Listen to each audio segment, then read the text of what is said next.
بہت اہم آیت آ رہی ہے اگلی، سورہ العنکبوت آیت نمبر 48، وَمَا كُنْتَ تَتْلُو مِن قَبْلِهِ مِن کتاب، اور اے محبوب صلی اللہ علیہ وآلہ وسلم اس کتاب کے نزول سے پہلے آپ کبھی کسی کتاب میں سے کوئی چیز پڑھ نہیں سکتے تھے، یعنی آپ امی تھے، لکھنا پڑھنا آپ نہیں جانتے تھے، وَلَا تَخُطُّهُ بِيَمِينِكَ، اور نہ ہی آپ اپنے دائیں ہاتھ سے کچھ لکھ سکتے تھے، اِذًا لَارْتَابَ الْمُبْطِلُونَ، اگر ایسا ہوتا تو کافروں کو یہ بات شک میں ڈال دیتی، یعنی یہ کتاب آپ نے خود گھڑ لی ہے، یعنی آپ نہ لکھنا جانتے تھے اور نہ پڑھنا جانتے تھے، یہ آپ کا معجزہ تھا اور آپ کے حق میں یہ آپ کی فضیلت ہے۔ عام آدمی کا ان پڑھ ہونا، امی ہونا، یہ اس کے لیے نٹوریس چیز ہے، لیکن نبی صلی اللہ علیہ وآلہ وسلم کا امی ہونا یہ آپ صلی اللہ علیہ وآلہ وسلم کے حق میں آپ کا معجزہ ہے۔ اور اس میں میں نے بڑی ڈیٹیل سے لیکچر دے دیا ہے، مسئلہ نمبر 85، قرآن اور قتال ہمارے محبوب صلی اللہ علیہ وآلہ وسلم کی دو خصوصیات، یعنی ہمارے محبوب صلی اللہ علیہ وآلہ وسلم کو اللہ تعالیٰ نے یہ کتاب معجزے کے طور پر دی ہے۔ اگلے نبیوں کا معجزہ ٹینجیبل فارم میں فزیکل فینومینا آف نیچر کو توڑنے والا حصی معجزات ہوتے تھے، مردوں کو زندہ کرنا، آسا کو اژدہا میں بدل دینا، لیکن ہمارے محبوب صلی اللہ علیہ وآلہ وسلم کا معجزہ قیامت تک کے لیے باقی ہے، اور وہ یہ الکتاب ہے، قرآن۔ میں نے کہا تھا نا اب اس آیت کے اوپر گھنٹوں بولا جا سکتا ہے، تو یہ چیز لوگوں کو شک میں مبتلا کر دیتی کہ آپ صلی اللہ علیہ وآلہ وسلم نے یہ خود کتاب گھڑ لی ہوگی، لیکن اس کا مطلب یہ نہیں ہے کہ کوئی آپ صلی اللہ علیہ وسلم کا کوئی دایاں ہاتھ کام نہیں کرتا تھا یا آپ بالکل ہی کچھ نہیں لکھ سکتے تھے۔ یعنی ظاہر ہے کہ ایک عام بھی سمجھدار آدمی جس نے پہلے کبھی کوئی چیز نہ لکھی ہو، اس کے ہاتھ میں بھی اگر آپ بال پوائنٹ پکڑا دیں تو وہ بھی کچھ نہ کچھ تو لکھ ہی لیتا ہے دیکھ کے۔ اس درجے تک آپ صلی اللہ علیہ وآلہ وسلم بھی لکھ لیا کرتے تھے، اور ایک موقع ایسا آیا کہ آپ صلی اللہ علیہ وآلہ وسلم نے یہ لکھنے والا معاملہ کیا، اگرچہ بعض سلفی علماء جو ہیں وہ اس معاملے میں بڑی ضد کے اوپر ہیں اور وہ کہتے ہیں نہیں نہیں بالکل یہ آپ صلی اللہ علیہ وسلم کچھ بھی نہیں لکھ سکتے تھے، تو یہ بات بالکل صحیح الاسناد حدیث کے خلاف ہے۔ اس کانٹیکسٹ میں ایک صحیح بخاری میں حدیث ہے، میں وہ چاہ رہا ہوں کہ یہاں پہ فزیکلی آپ کو دکھا بھی دوں، بڑی مشہور حدیث ہے صحیح بخاری میں کتاب المغازی چیپٹر میں انٹرنیشنل نمبر کے مطابق 4251 صلح حدیبیہ کے موقع پر جو آپ صلی اللہ علیہ وآلہ وسلم اور سہیل ابن عمرو کے درمیان معاہدہ لکھا گیا تھا، اور لکھا گیا تھا کہ یہ معاہدہ ہے محمد رسول اللہ صلی اللہ علیہ وآلہ وسلم اور کفار مکہ کے درمیان، تو سہیل ابن عمرو نے یعنی ریزرویشن شو کی کہ ہم آپ کو اللہ کا پیغمبر نہیں مانتے، آپ اسے محمد ابن عبداللہ لکھیں۔ تو آپ صلی اللہ علیہ وآلہ وسلم نے سیدنا مولا علی رضی اللہ تعالیٰ عنہ علیہ السلام سے کہا کہ علی اس کو کاٹ کر جو ہے وہ محمد ابن عبداللہ لکھ دو،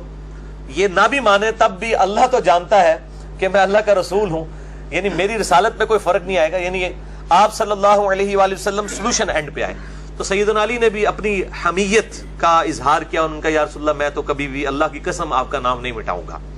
آپ صلی اللہ علیہ وآلہ وسلم نے بھی اسے اس طریقے سے گستاخی شمار نہیں کیا، اور پھر آپ صلی اللہ علیہ وآلہ وسلم نے فرمایا کہ اس تحریر کو میرے حوالے کرو، اور پھر آپ صلی اللہ علیہ وسلم نے اس کو خود اپنے مبارک ہاتھوں سے کاٹ کر محمد رسول اللہ خود لکھا، اور یہ محمد ابن عبداللہ خود لکھ دیا محمد رسول اللہ صلی اللہ علیہ وآلہ وسلم کو کاٹ کر۔ اچھا یہ صحیح بخاری کے اندر حدیث موجود ہے، یہ میں آپ کو دکھا بھی دیتا ہوں، یہ صحیح بخاری ہے،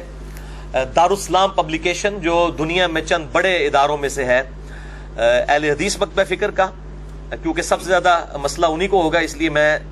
ان کی اوریجنل کتاب صحیح بخاری دکھانے لگا ہوں، عربی والی جو سعودی عرب ریاض سے شائع ہوئی ہے۔ اس میں انٹرنیشنل نمبر کے مطابق میں نے بتایا تھا 4251 نمبر حدیث ہے، یہ حدیث دکھا دیں، اور اس میں میں نے ریڈ کلر میں انڈر لائن بھی کر دیے ہیں وہ الفاظ جو اس بات کا ثبوت ہے کہ آپ صلی اللہ علیہ وآلہ وسلم تھوڑا بہت لکھ لیا کرتے تھے، کوئی بالکل ایسا معاملہ نہیں تھا کہ آپ کچھ لکھ نہیں سکتے تھے یا آپ کے ہاتھ ہی کام نعوذ باللہ نہیں کرتا تھا اس حوالے سے کہ آپ کو قلم پکڑ ہی نہ سکیں، کوئی ایک لکیر بھی نہ کھینچ سکیں۔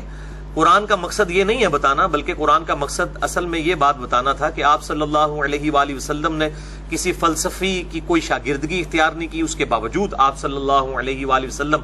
ایسا کلام لے آئے کہ وہ بڑے بڑے شعراء نے آپ صلی اللہ علیہ وآلہ وسلم کا قرآن سن کر اپنے جو کلام جو ہیں وہ پھاڑ دیے۔ تو یہ آپ صلی اللہ علیہ وآلہ وسلم کا زندہ معجزہ۔ تو دیکھیں اس میں الفاظ موجود ہیں، اب جب نبی صلی اللہ علیہ وسلم نے حکم دیا مولا علی کو تو قال علی، تو علی رضی اللہ تعالیٰ عنہ نے کہا لا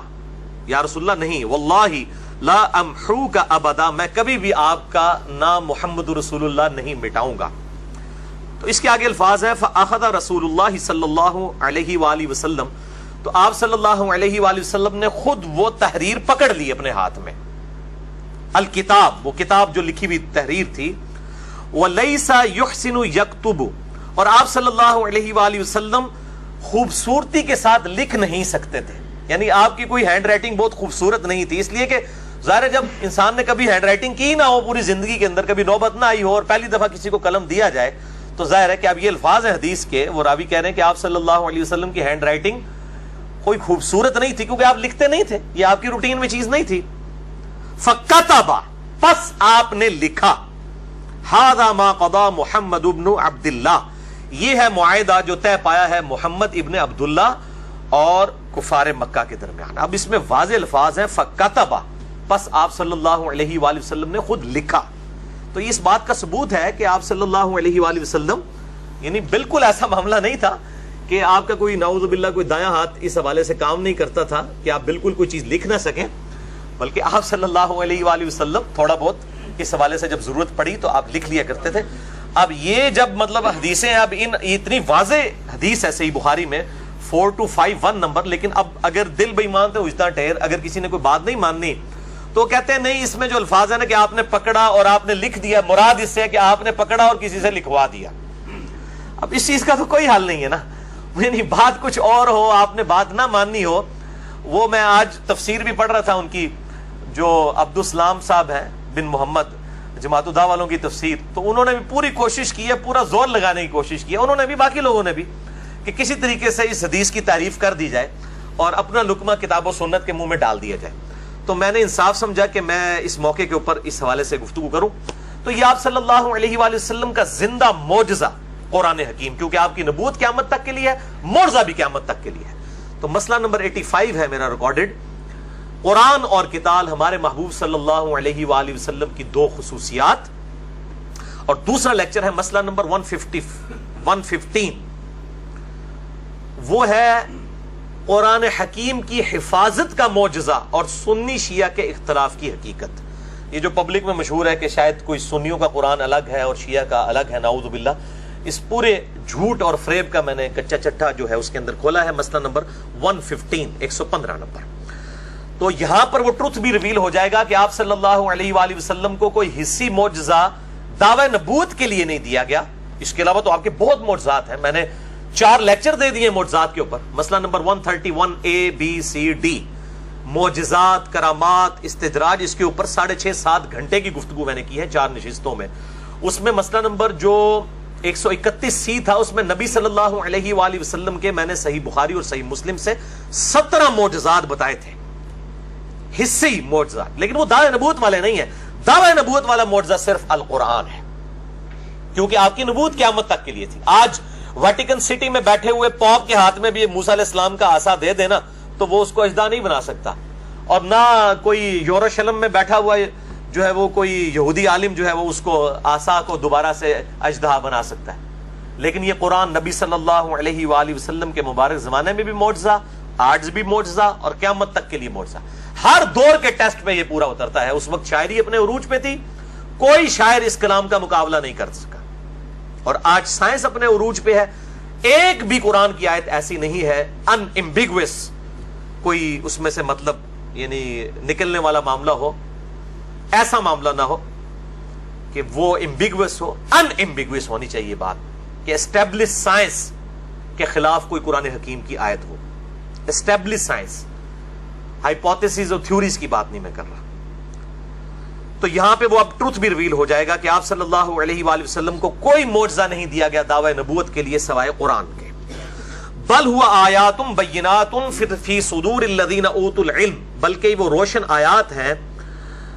جو کہ سینوں میں محفوظ ہے ان لوگوں کے کہ جن کو علم دیا گیا ہے، یعنی نبی صلی اللہ علیہ وآلہ وسلم کے سینے میں محفوظ ہوئی اور آپ کے ذریعے آپ کے اصحاب کے سینے میں۔ وما یجحد بآیاتنا الا الظالمون، اور ہماری آیات سے تو جھگڑتے نہیں ہیں مگر وہی لوگ جو ظلم کرنے والے ہیں. وقالوا لولا انزل علیہ آیات من ربہ، اور یہ کہتے ہیں کہ آپ صلی اللہ علیہ وآلہ وسلم پر آپ کے رب کی جانب سے کوئی معجزہ کیوں نہیں اتارا گیا، حصی معجزہ، جس طرح کہ موسیٰ علیہ السلام کا معجزہ تھا، عیسیٰ علیہ السلام کا معجزہ تھا، اس قسم کا. قل انما الآیات عند اللہ، اے نبی فرما دیجئے صلی اللہ علیہ وآلہ وسلم کے معجزات کا اختیار تو اللہ کے پاس ہے. وانما انا نذیر مبین، اور میں تو نہیں ہوں سوائے اس کے کہ کھلا ڈر سنانے والا ہوں. اولم یکفہم، کیا ان کے لیے یہ کافی نہیں ہے، انا انزلنا علیک الکتاب یتلی علیہم، کہ بے شک ہم نے کتاب نازل کی ہے آپ صلی اللہ علیہ وآلہ وسلم پر جو ان پر پڑھی جاتی ہے، یعنی کفار مکہ کے سامنے. ان فی ذلک لرحمۃ وذکری لقوم یؤمنون، بے شک اس کتاب کے اندر رحمت ہے اور نصیحت ہے ان لوگوں کے لیے جو بات ماننا چاہیں. اصل معجزہ ہے یہ قرآن،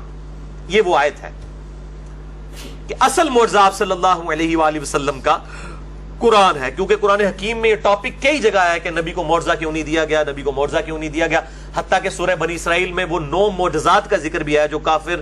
منہ مانگے معجزات مانگتے تھے کہ تم آسمان پہ چڑھ کے بتا دو، کوئی تمہارے لیے باغ ہو جائے جس میں تم نہریں رواں کر دو، اور آسمان پہ چڑھنے کو بھی نہیں مانیں گے وہاں سے کوئی کتاب لے کر نازل ہو ہمارے سامنے فزیکلی اوپر سے یوں اترو. تو اللہ تعالیٰ نے تمام چیزوں کے جواب میں فرمایا کہ نبی تم فرما دو کہ میں تو ایک انسان ہوں، معجزات کا اختیار اللہ کے پاس ہے. تو ان آیات کے کانٹیکسٹ میں سورہ بنی اسرائیل کا جو سیکنڈ لاسٹ رکوع ہے، میں نے 4 نشستوں میں 6.5 سے 7 گھنٹے کی گفتگو کی تھی. مسئلہ number 131 A B C D، معجزات، کرامات اور استدراج کے حوالے سے.